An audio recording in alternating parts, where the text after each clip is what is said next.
decide when his time came, and she'd make sure he suffered for eternity. The noose tightened a bit, and she felt more of her life slip away while they continued to pile extra wood around the stake. Funny how one's mind plays tricks when so close to dying. For instance, if she didn't know better, she'd swear that was a giant silver dragon ambling out of the forest. An enormous, amazing creature with a silver mane of hair that gleamed in the morning sunlight and nearly swept the shaking ground at its feet. 2 massive white horns sat atop its head, and a long tail, with what looked to be a dagger-sharp tip, swung lazily behind him. Silently he stood behind the townspeople. So focused on her they were completely unaware of his presence. Who knew I could be so fascinating as to distract an entire town? Of course, they could also be ignoring the dragon because it was simply a figment of her imagination, a dream of a grand rescue that would never come.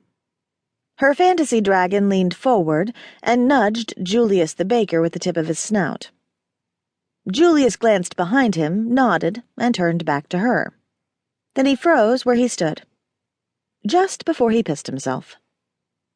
That's when his wife glanced at him and behind him.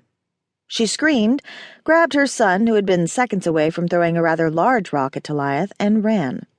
Soon after, the rest of the townsfolk caught sight of her fantasy dragon, screamed, and bolted away. She frowned. Perhaps she still had enough of her power so she could conjure the image of the beast, but somehow she doubted it. The dragon shot out a few flames at the retreating humans, but nothing to do any real harm. Finally, it stared at her for several moments, turned, and walked off.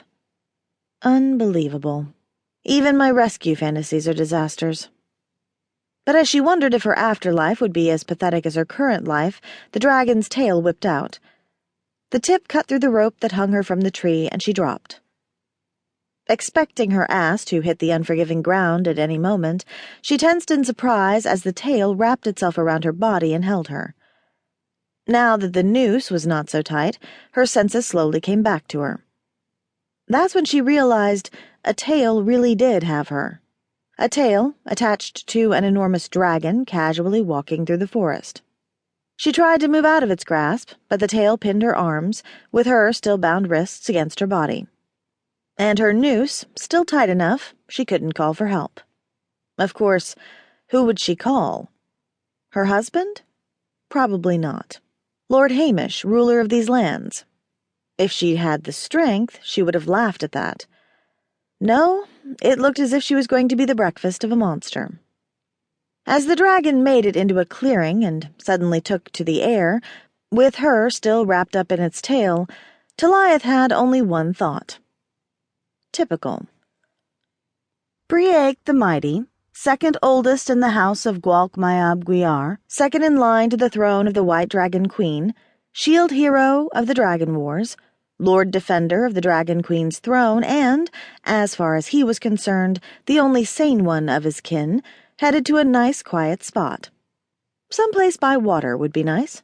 It would be at least 2 days before he made it back to his den, but he wanted to take a good look at his prize, preferably without the puffiness that comes from being hung from a noose.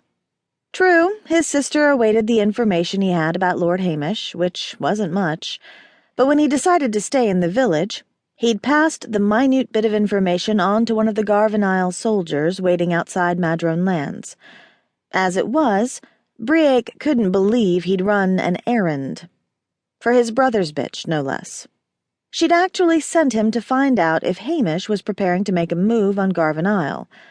From what Briec could tell, Hamish wasn't planning anything.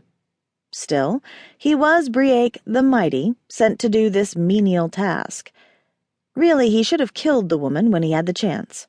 But his brother, Fargus, seemed so fond of her. Although for the life of him he couldn't understand why.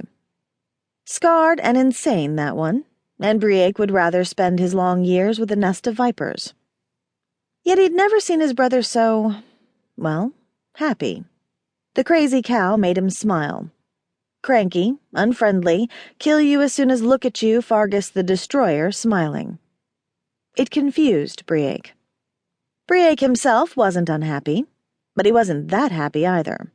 And lately he'd been wondering how one achieved that level of happiness. He wondered if it had to do with Fargus's human female and if the